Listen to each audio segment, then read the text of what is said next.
escucha? Bien. ¿Se escucha bien? Se escucha bien.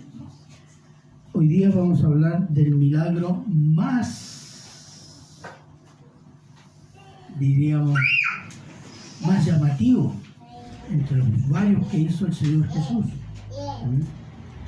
El Señor Jesús sanó enfermos, sanó leprosos, resucitó muertos, pero hubo uno que impactó mucho.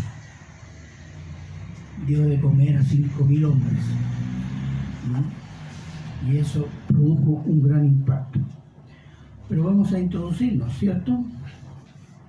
Dios es omnipotente. Omnipotente significa que tiene todo poder. No existe nadie fuera de Dios que tenga todo el poder. Y Dios no delega su poder a sus criaturas, ni al hombre, que pareciera que puede hacer muchas cosas, pero es un ser limitado como criatura, dominado por el pecado. Y el pecado tiene poder de corromper, destruir, condenar. Aún así, Dios tiene poder para limitar, restringir el poder del pecado y su promotor. ¿Cuál es el gran promotor del pecado?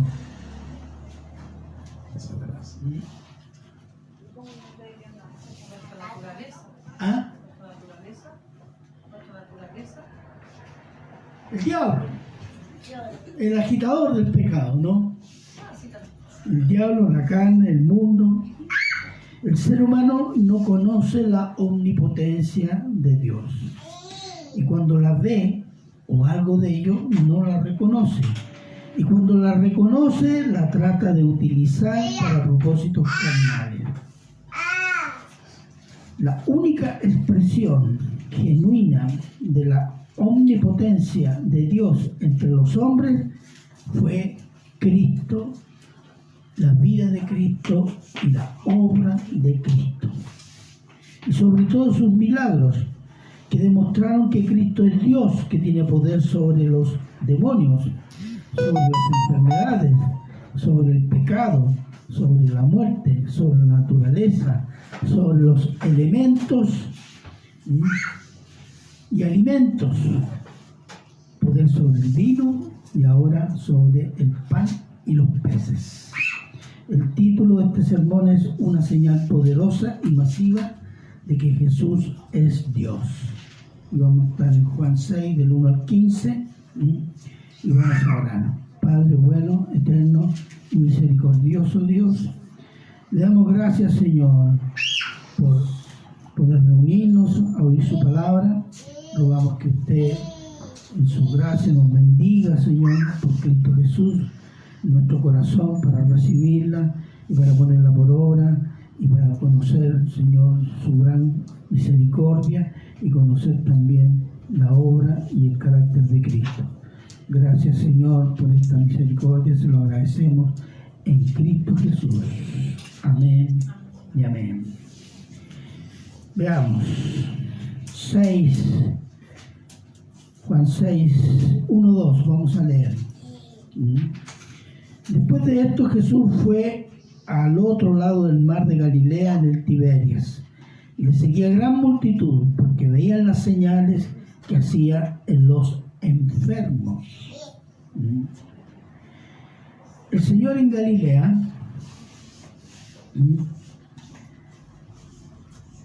llegó a Galilea después de estar donde, capítulo 5, los eventos se desarrollan en Judea y en Jerusalén. Y ahí a los judíos él dio testimonio de que era Dios y enviado de Dios por las Escrituras, por los milagros, por lo que dijo Juan el Bautista. Pero los judíos no le creyeron. Y ahora en Galilea él va a presentar un milagro extraordinario.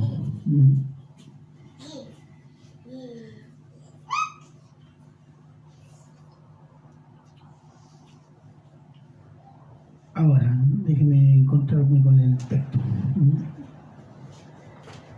No vieron a Cristo como el Salvador del pecado, no vieron a Cristo en la ley y no vieron a Cristo en los profetas. En Galilea, se me cae. En Galilea le estaba siguiendo una gran multitud, y esta gran multitud estaba impactada por qué cosa, por los milagros de sanación que hacía, que fueron muchos. Entonces, mientras hacía un milagro, llegaba más gente con sus enfermos o gente enferma. Entonces, el gran impacto fue que sanaba enfermos. Cualquiera diría, indudablemente, si alguien se para aquí y sana un montón de enfermos, esto estaría pero lleno hasta la Panamericana. ¿O no? Así fue, pues. Versículos 3 y 6. Versículos 3 y 6. Del 3 al 6 quedó así. Entonces subió Jesús a un monte y se sentó allí con sus discípulos, y estaba cerca de la Pascua, la fiesta de los judíos. Cuando alzó Jesús los ojos y vio que había venido a él gran multitud, dijo Felipe: ¿De dónde compraremos pan para que coman estos? Pero esto decía para probarle, porque él sabía lo que había de hacer. Aquí hay algo que tenemos que entender. Primero, hay una necesidad y una ocasión para una prueba. Ahora, Jesús sube al monte y se sentó con sus discípulos. Ahora, en la Biblia varias veces el Señor Jesús sube al monte. ¿A qué subía al monte? Yo sé que algunas iglesias van siempre a los cerros a orar, como el Señor Jesús. ¿Pero por qué iba al monte? Mire, en Lucas 6:12, Lucas 6:12, le leo yo lo que dice.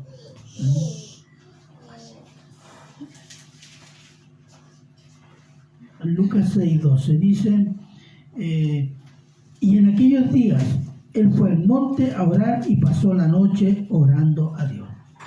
Fue a orar, pero en otras ocasiones, ¿a qué fue el monte? Vea Mateo 5:1-2. Mateo 5:1-2.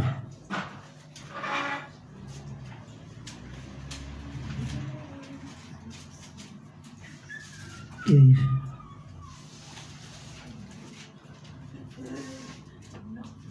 Mateo 5:1. 5:1-2. Amén. Viendo la multitud, subió al monte, y sentándose vinieron a él sus discípulos, y abriendo su boca les enseñaba diciendo. ¿Por qué? Hay dos razones. Una, iba al monte a orar. ¿Sabe por qué? Porque no había nadie y podía orar tranquilo. Y podía estar el tiempo que quería sin que nadie interfiriera y le viniera a pedir algo. Y la otra razón de predicar a una multitud desde un monte es porque la voz llega más lejos cuando uno está en altura. Entonces que no había esto. No había amplificadores. ¿Sabes qué le hacían de amplificadores? Los discípulos. Él iba hablando y los discípulos a los más lejos le iban repitiendo lo que Jesús decía. Entonces, esa es la razón para subir al monte. No es porque está más cerquita del cielo, no. Porque Jesús también oraba en el desierto. Y en Marcos lo dice. Marcos 1:35, cuando dice, levantándose muy de mañana, siendo muy oscuro, salió y se fue a un lugar desierto y allí oraba. No dice si era el desierto, no dice si era una montaña, pero buscaba un lugar aislado. Podía ser cualquiera. El monte era preferible porque más seguro que nadie lo iba a molestar. Entonces, la fiesta de Pascua estaba por celebrarse. La Pascua es la salida significa la palabra Pascua, o Pesaj, como dicen los hebreos. La salida de Egipto. estaba cerca y las expectativas sobre el Señor Jesús crecían y crecían. Y las multitudes lo seguían desesperadamente. Miren, veamos Marcos 6, 30 al 34. Les leo yo. Entonces los apóstoles se juntaron con Jesús, le contaron todo lo que habían hecho y lo que habían enseñado. Y él les dijo: venid vosotros aparte a un lugar desierto y descansad un poco.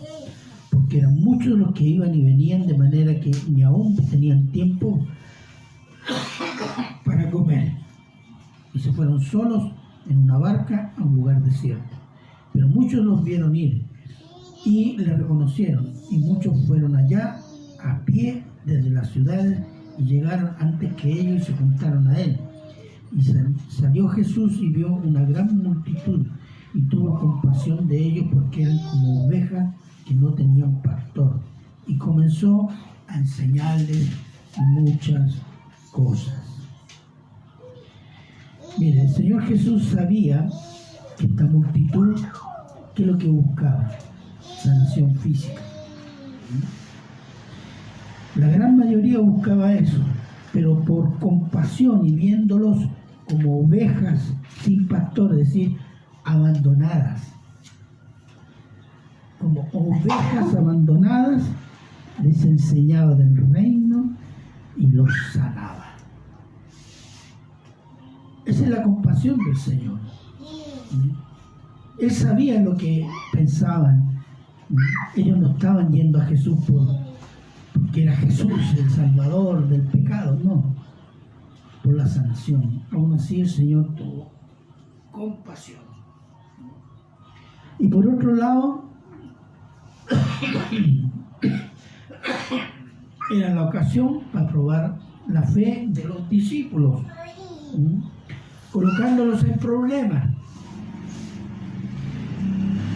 ¿Dónde compraremos pan para todos estos? Estaban en un lugar desierto. ¿Y cuánto dinero podían tener? No mucho. ¿Y cuál era la prueba?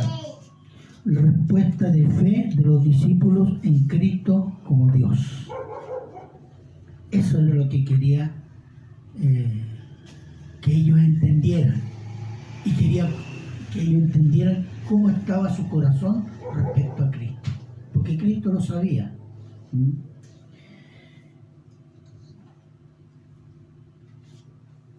Si ellos van a reconocerlo como el Dios Todopoderoso. Escucha, esta es una prueba para los creyentes de ayer, pero también es una prueba para los creyentes de hoy, que también estamos llamados a confiar en Cristo como Señor y Salvador Todopoderoso, ¿o no? Amén. Perdón. Si lo llamamos nuestro Señor y Dios Salvador, pero en tantas cosas cotidianas no confiamos en Él. No, esto lo resuelvo yo. No, si el Señor no me escucha, no.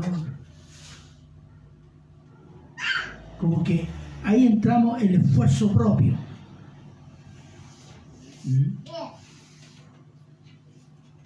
¿Y qué significa eso? No confiamos en el Señor, no nos sometimos porque el Señor, no sé, pues no me concede, no sé qué es lo que está pidiendo. Pero siempre hay razones porque el Señor no concede un favor o una oración o una petición. Siempre hay una razón. A veces ni le preguntamos, pero con el tiempo se entiende, si esperamos con paciencia. Y esta actitud, nunca nos preguntamos por qué ni para qué. Simplemente nos enojamos. Simplemente hacemos cualquier cosa y andamos con el corazón medio angustiado. Y pensamos que Dios no nos entiende o no me oye o está enojado por algo algo, que pequé y no sé. Juan 14:1, ¿qué dice?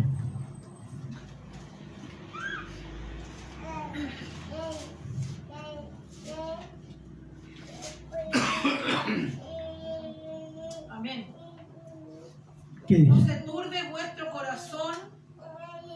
Creéis en Dios, creed también en mí. Ante la inminente crucifixión del Señor, los discípulos están consternados, confundidos, perturbados, porque las cosas no están saliendo como ellos creían que tenían que salir. Pero el Señor, ¿qué les dice? Creen en Dios, crean en mí también. Crean. Confíen. Y en su tribulación ellos confiaron, pero no significa que no estaban preocupados, pero decidieron confiar. Entonces, si confían en Dios, confíen también en mí. A pesar de la crisis, esperaron y su esperanza fue recompensada. ¿Cómo? Vieron al Mesías resucitado. Vieron al Mesías resucitado. A pesar de que Jesús se lo había dicho varias veces, al tercer día el Hijo del Hombre debe... mi garganta debe resucitar. El Hijo del Hombre debe resucitar. Pero ellos no entendieron ni escucharon. Se hacían los locos, como que no, ¿cómo puede ser que va a resucitar? No, está aquí. No le entraba. Pero esta vez le entró. La crisis, y aún en crisis esperando, hubo recompensa. Vieron al Mesías resucitado en gloria, lo palparon, y eso fue una gran noticia que los animó de gran manera. Y por 40 días lo tuvieron alrededor de ellos antes de ascender al cielo. ¿Por qué? ¿Entendieron ahora por qué? Porque esperaron, porque creyeron. Ese es el gran tema. El principio de la vida cristiana es confía y conocerás y entenderás. El principio del mundo es entiende para creer. Pero nuestro entendimiento sin Dios es limitado a las cosas de este mundo terrenal. Entonces creeremos en cosas terrenales en nuestra carne, y eso es ser vencido por el mundo. Porque hemos descartado ¿a quién? A Dios. Que es imposible. Porque cuando decimos que algo es imposible, es porque estamos pensando en los límites humanos. Como alguien dijo una vez, es imposible que el hombre sea santo. Sí, en la carne no, pero en Cristo sí. Entonces, confiar y esperar en Dios y en su Hijo Jesucristo es refugiarse en Cristo, hermano. Nuestro refugio es Cristo. ¿Qué significa que el refugio es Cristo? Es que estamos en Cristo. Confiamos en Cristo y hacemos lo que Cristo nos manda hacer en todas circunstancias. Y eso nos dará ¿qué cosa? Paz, conocimiento y entendimiento. Porque ese es el principio de la vida cristiana. No es posible pensar, yo me comporto como cristiano si los otros se comportan como cristianos. Yo sirvo si los otros sirven. Yo voy si los otros van. Entonces nuestra fe está basada en lo que los otros hacen. No en lo que Cristo me dio. En la salvación, en las bendiciones, en el amor que demostró Cristo. ¿Por qué? Estamos mirando el mundo, estamos mirando lo que hacen los hombres y no estamos mirando a Cristo. A veces la inmadurez cristiana raya, o de los cristianos, raya en la incredulidad. Entonces el Señor sabía lo que había de hacer frente a esta multitud y a sus discípulos. Versículos 7 y 9. Versículos 7 y 9. ¿Qué dice? Dice, Felipe respondió, 200 denarios de pan no bastarían para que cada uno de ellos tomase un poco. Uno de los discípulos, Andrés, hermano de Simón Pedro, dijo, aquí está un muchacho que tiene 5 panes de cebada y 2 pececillos. Mas, ¿qué es esto para tantos?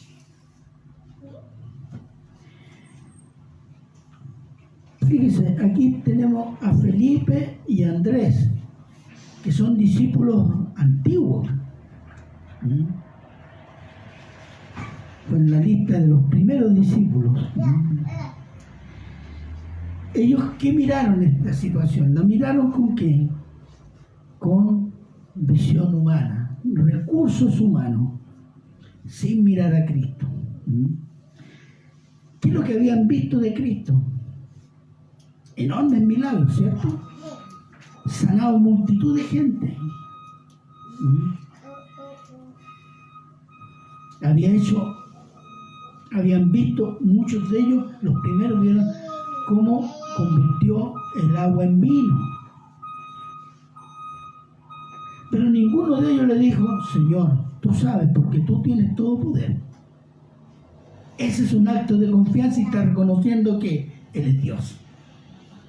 Ninguno, que mira, no tenemos plata, no, y si juntamos, aquí 5 panes y 2 pececitos.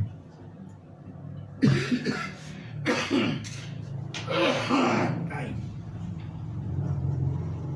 ¿Se fijan? Y es lo que hacemos nosotros a veces. Tengo este problema, ¿no? Pero voy a ir a mi compadre, a ver qué me aconseja. Voy a pedir del banco. Nos vamos a la rodilla.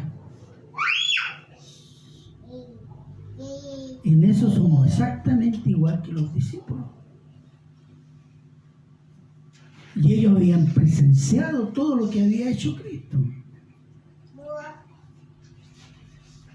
Y eso habla de nuestra profunda dureza de corazón, hermanos, aún como creyentes.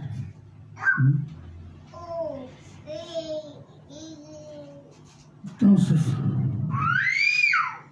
hemos experimentado su salvación y muchas bendiciones, pero en muchos problemas excluimos a Dios porque confiamos más en nuestros propios esfuerzos y decisiones. Y esta es una actitud con la cual decimos a Dios, no confío en ti. Pero en su palabra el Señor, ¿qué dice? Mateo 11, 28, por favor.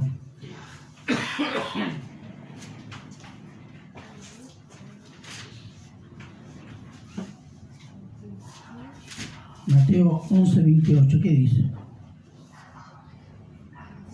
Amén. Venid a mí todos los que estáis trabajados y cargados, y yo os haré descansar. Venid a mí, confíen en mí, y van a tener descanso.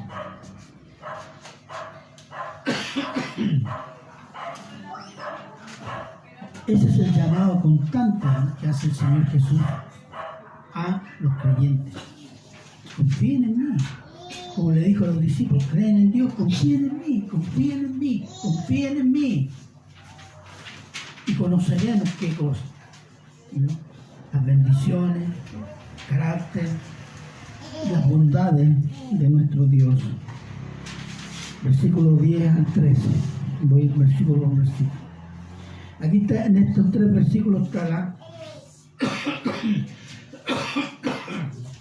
el milagro. Versículo 10. El Señor Jesús mandó a recostarse, que se acomodaran. ¿Por qué? Porque los judíos para comer se recostaban. ¿Ha visto esa escena antigua del Medio Oriente, que todos de un lado y con la otra mano comen? Eso es, así comía. Entonces, que se recueste, como decir, siéntense a la mesa que vamos a servir. Eso es lo que está diciendo el Señor Jesús. manda que se recuesten. Que vamos a comer. Versículo 10, el versículo 11. El Señor Jesús tomó los 5 panes y los 2 pescados y dando gracias a Dios comenzó a repartir los alimentos a los discípulos y estos a la multitud. Recibieron cuanto querían. Y eso fue abundante. Ahora, ¿qué hizo el Señor Jesús? Dijo, sea pan y peces, y ahí se hizo una bodega. No. A medida que lo iba sacando del canasto, se iban multiplicando. Sin problema. Lo único que hizo, dio gracias al Padre, y aquí está. Los discípulos iban entre los 5.000 hombres repartiendo grupo por grupo, familia por familia.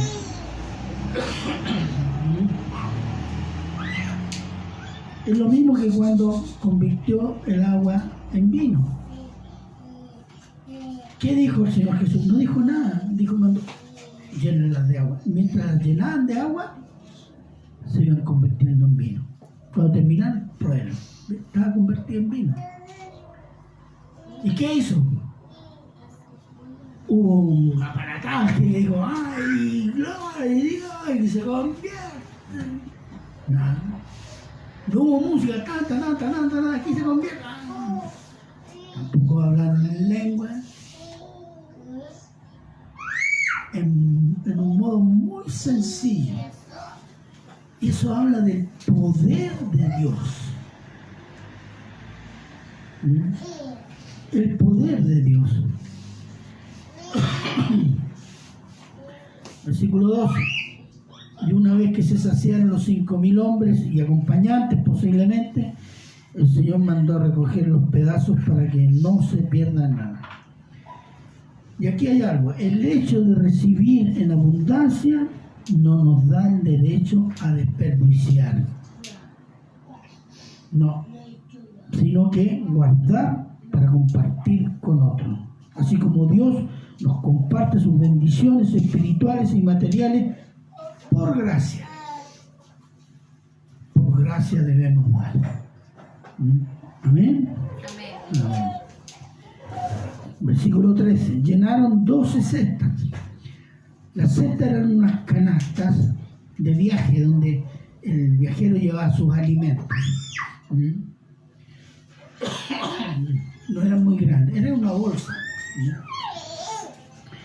Y llenaron ¿cuánto?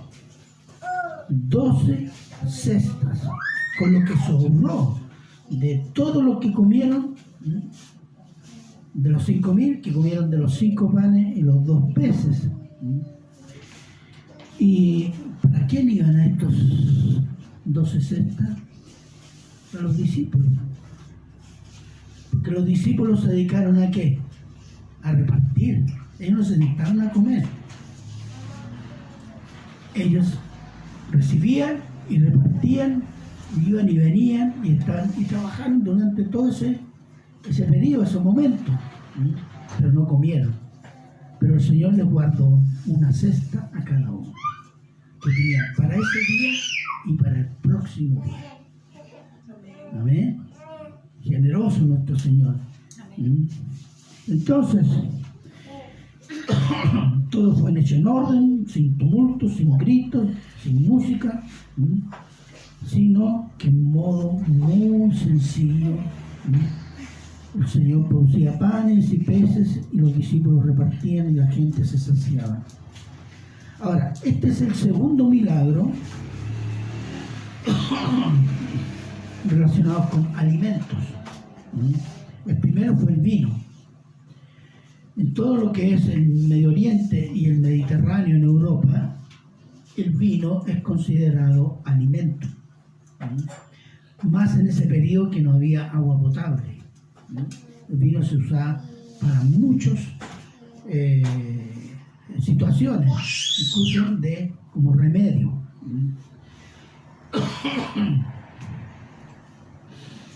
Entonces, Salmo 33:9.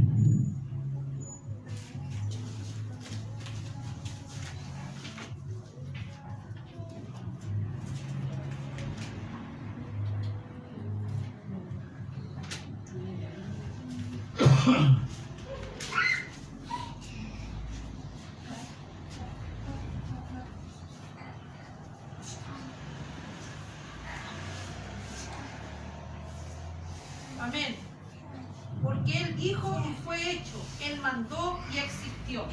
Amén. Así fue. ¿Qué dijo a Lázaro? Lázaro, levántate. Y se levantó Lázaro. El Señor Jesús en Mateo 8:3, hay un leproso que se acerca a él y le dice, ¿qué quieres de mí? Quiero que me limpies. Y Jesús lo tocó y le dijo, quiero, sé limpio. Y fue limpio. Amén. Ahora, el Señor Jesús es el proveedor para su pueblo y Él tiene poder para alimentar abundantemente en lo espiritual y en lo material. Dios sabe lo que necesitamos, pero nos lleva a pedirlo humildemente. ¿Para qué? Para que entendamos nuestra debilidad y su gran poder y misericordia. El hombre a veces no entiende su debilidad, porque la soberbia nos cierra el entendimiento de que somos débiles e impotentes. Veamos Mateo 6, del 9 al 13.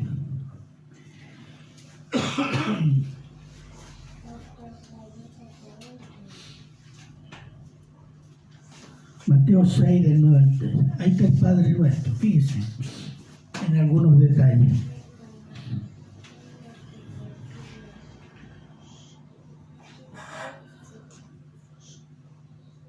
Mateo 6, del 9 al 13. ¿Quién lo tiene?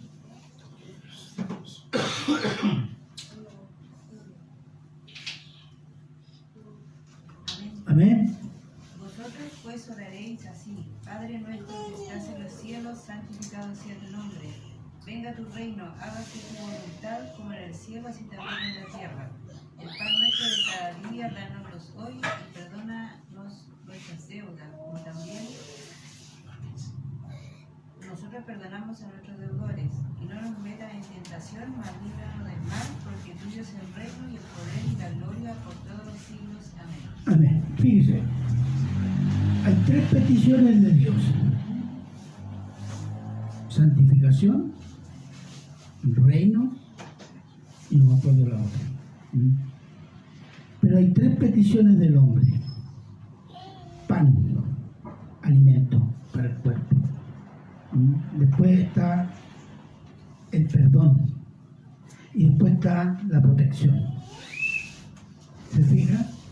Dios no nos desampara en lo que necesitamos. Él sabe que necesitamos comer, Él sabe que necesitamos abrigo. ¿Pero qué quiere? Reconoce que tú necesitas eso. Reconoce que puedes obtenerlo por mi poder. El hombre, cuando descarta a Dios, puede obtener alguna de esas cosas, pero no obtiene perdón de pecado ni protección. Y los alimentos se pueden acabar. La condición necesaria para obtener alimentos se puede acabar. Entonces, y esta es una provisión que Dios hace, material y espiritual. Quiero contarles dos casos. Porque dice, pero eso es del Antiguo Testamento, que Jesús en el tiempo, hay gente que dice, no sé, porque los milagros parece que fueron todos del Antiguo Testamento. ¿Sí? Pero hubo milagros después, en el Nuevo Testamento, sí. Pero es que pertenecía a la ley. Bueno, también hubieron después otros milagros. Yo les voy a contar dos milagros. George Mueller, un predicador y pastor de origen alemán, pero que vivió en Inglaterra, siglo XIX. Él llegó a ser un hombre de oración. Él fundó una organización de refugios para huérfanos que llegó a tener unos 10.000 a 12.000 huérfanos.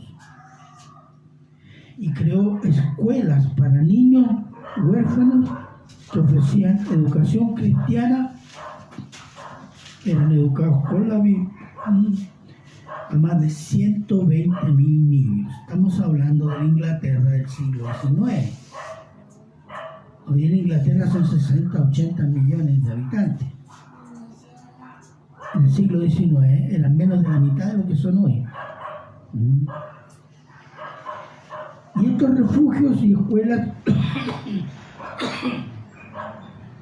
eran aprovisionados de todo por donantes, a los cuales George Mueller no les pedía nada, sino que simplemente oraba y leía la Biblia.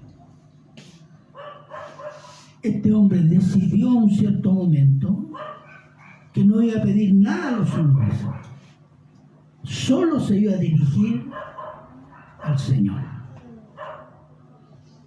¿Cuál era su razonamiento? Decía, Dios es todopoderoso, puede todo, y Dios es misericordioso, así que yo me voy a dirigir a Él, porque es seguro, más seguro que dirigirme a los hombres, y Él se va a encargar.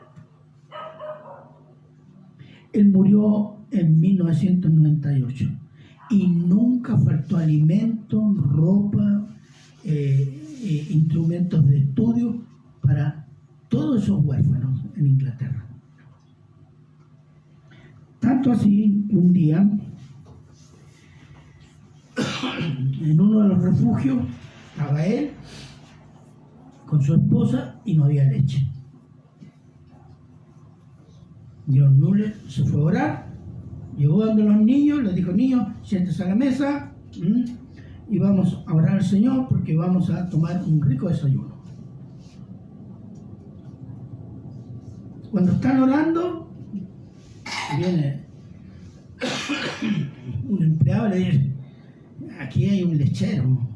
Sí, ¿quién?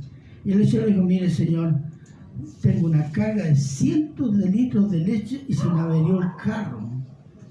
Y no tengo para cuándo arreglarlo. Y no puedo llevarlo donde tengo que llevarlo. Y si lo espero se me va a echar a perder la leche. Así que mejor que la tomen ustedes. Y hubo leche abundante ese día. ¿Ah? Y hay muchos otros casos de la vida de este hombre. Otro misionero que dijo, yo no voy a pedir nada a los hombres, fue Hudson, que fue misionero en Chile, el que abrió las puertas al cristianismo en China. Todo el cristianismo que existe hoy día en China se debe a este misionero inglés, que se basó solo en la oración. Pero bueno, Dios hace milagros porque es todopoderoso, ¿ven? Ese es el pensamiento de John Mueller. Pero usa hombres débiles para que sirvan. En este caso, vimos los discípulos. Los discípulos estaban trabajando, ¿por qué? Porque el Señor estaba trabajando. Amén. Y usa hombres de oración para mantener y educar a miles de niños huérfanos. Dios usa a los débiles para hacer notorio su poder y misericordia. Primera de Corintios, capítulo 1, del 26 al 29.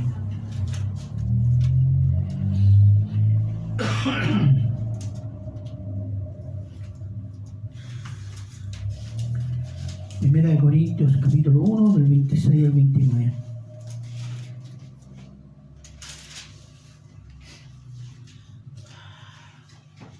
¿Qué dice?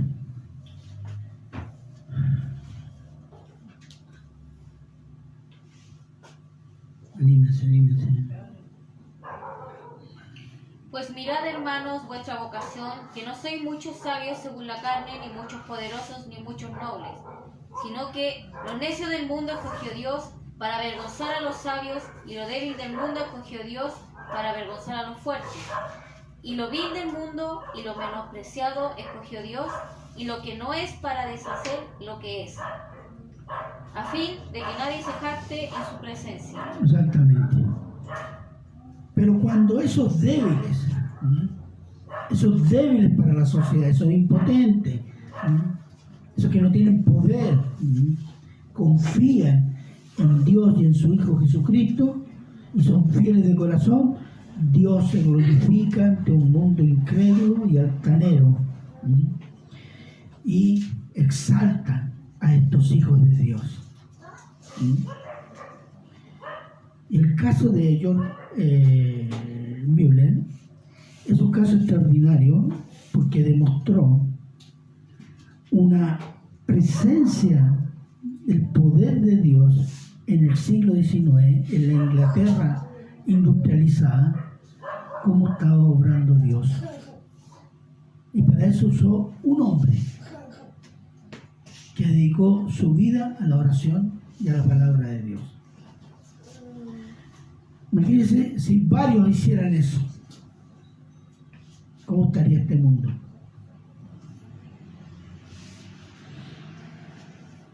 Hay otro caso, y esto antes de la Segunda Guerra, un matrimonio de misioneros norteamericanos, se fueron al África Central, a misionar.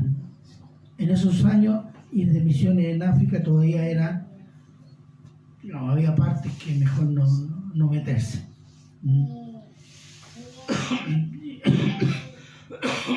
Y tenían una niña pequeña como de unos 3 o 4 años. Llegaron ahí y se hicieron, donde se instalaron, había una familia y en la familia había un niño. Y al niño le enseñaron inglés, entonces el niño le ayudaba para traducir, para comunicarse con la demás gente de ahí de alrededor, las otras aldeas, etc. Y el niño acompañaba a ellos. Pasaron como 2 años y nadie se convertía. Ellos tenían una clase de niños, eso sí. Pero de los adultos nada. Al final se frustraron y además empezaron a ponerle límites en el envío de dinero, si no hay resultados, etcétera, etcétera. Así que muy amargados decidieron volver a Estados Unidos. Y ellos, sobre todo el varón, un poco se enojó con Dios. Asistían a una iglesia y un tiempo no asistió, un tiempo anduvo dándole al whisky y después se reconcilió, pero siempre tenía esta amargura en su corazón.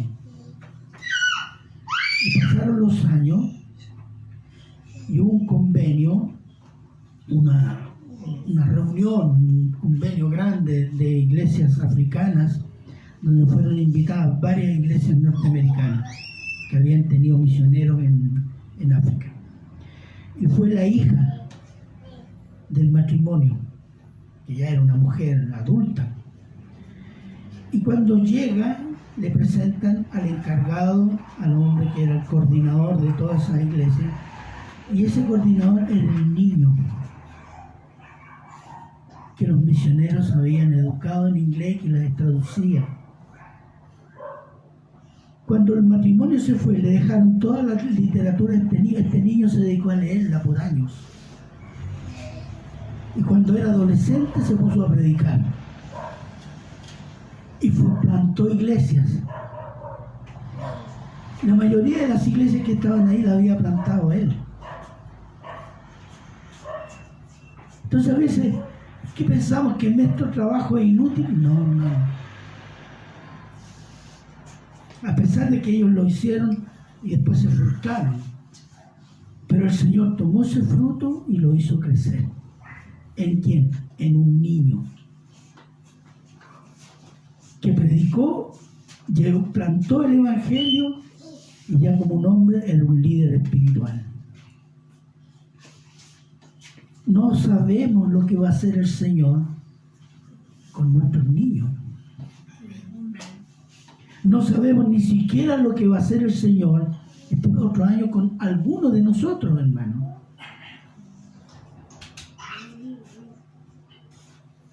Eso está en los planes del Señor. Pero ¿qué dice el Señor? Confía en mí. Los que no hicieron son misioneros que se frustraron, etc. Pero dejaron un fruto. Y el Señor lo hizo crecer. Hermanos, nosotros no tenemos idea cómo está obrando el Señor en esta iglesia. Pero está obrando. No lo miremos con los ojos del mundo, los ojos de la carne. Busque la mirada de Cristo. Y no podemos tener la mirada de Cristo si no estamos leyendo las Escrituras. Porque ahí está la mente de Cristo, hermanos. Si alguno piensa que después de la salvación y venir a la iglesia se acabó todo, no. ¿Qué planes puede tener el Señor para usted, hermano? No tengo idea. Pero confiamos que el Señor nos va a usar para su gloria. Amén. ¿Está orando por eso? No. Entonces ese es el problema.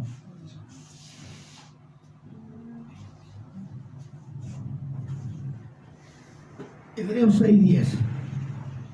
Se lo leo yo. Porque Dios no es injusto para olvidar vuestra obra y el trabajo de amor que habéis mostrado hacia su nombre, habiendo servido a los santos y sirviéndoles aún. Dios no se olvida de las obras que hemos hecho para su gloria. Eso siempre va a dar fruto. Y es un fruto a su cuenta, hermano. Pero cuando llegue al cielo, cree, confía en Dios. Perdón. Y su Hijo Jesucristo. Y veremos los milagros que el Señor Jesús está haciendo en nuestras vidas y alrededor de nuestras vidas. No permitamos que la desconfianza, la incredulidad, el desánimo y los pensamientos negativos se arraiguen en nuestro corazón por estar mirando el mundo y no estar viviendo y pensando en Cristo. Versículos 14 y 15. Un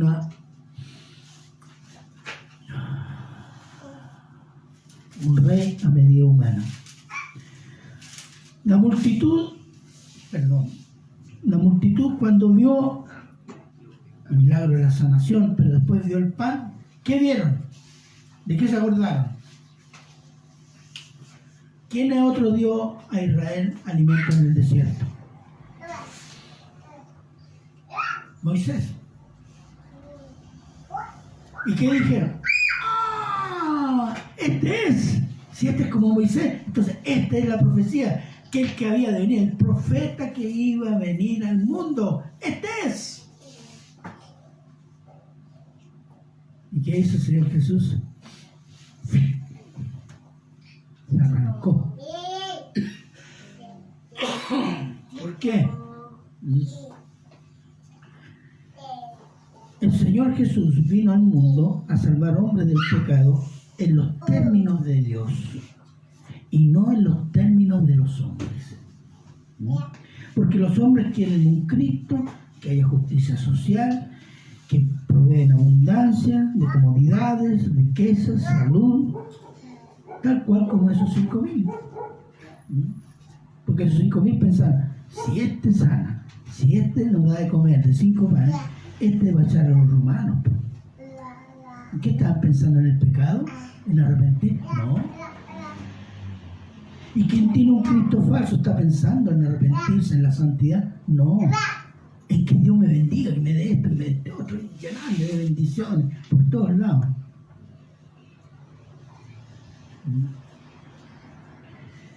Hacerlo rey por los milagros concedidos, pero sin arrepentimiento, sin humillarse, sin santidad.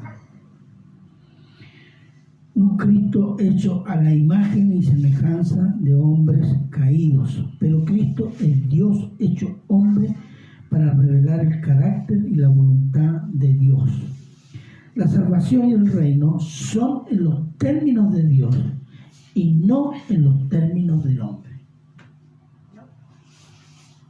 Así como Cristo se alejó de aquellos hombres que lo querían como Mesías, así también hoy el Señor Jesús y el Espíritu Santo están lejos de los que lo buscan por satisfacer sus apetitos carnales y no se arrepienten de sus pecados. Mucha gente cree que es salva por eso. El Señor me ha bendecido, tengo carro nuevo, tengo esposa nueva, tengo salud, tengo esto. Y se cree muy bendecido, ¿no? Si el diablo también puede hacer eso. Pero no hay santidad, no hay arrepentimiento, no hay humillarse ante Dios. Exige, porque Él no va a hacer nada en la tierra sin que los hombres decidan. Eso es satánico, ¿no? Derechamente, ¿no? Entonces, vamos a concluir con Juan 14:23, por favor.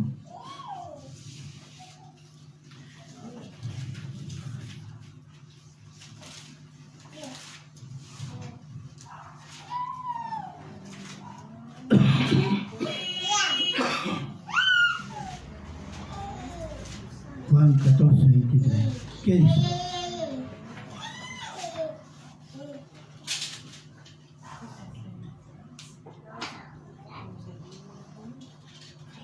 Amén.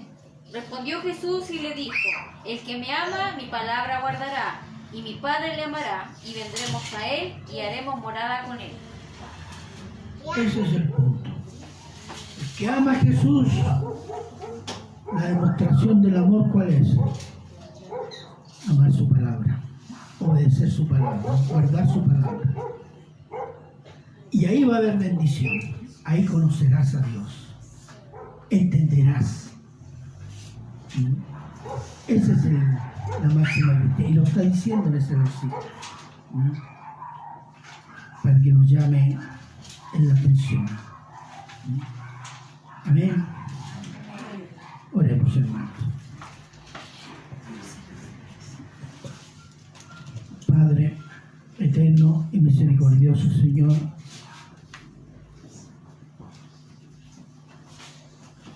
solo todos nosotros acá, los que estamos, los que hacen parte de la iglesia, en alguna manera tenemos que pedirle perdón, porque no siempre hemos confiado en su provisión.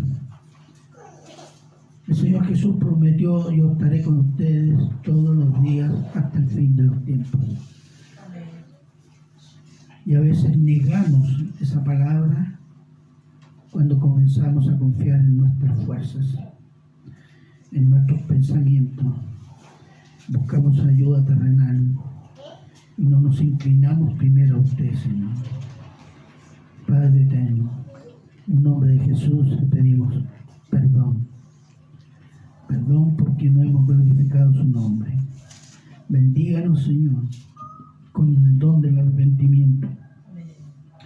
Y que nuestros pasos puedan seguir dando gloria a su nombre, obedeciendo su palabra, Señor. Gracias, Señor, por esta bendición de poder tener su palabra, que nos amonesta, nos redarguye y nos instruye en el carácter de Cristo. Gracias, Padre, por tanta bendición. Y se lo agradecemos en Cristo Jesús. Amén.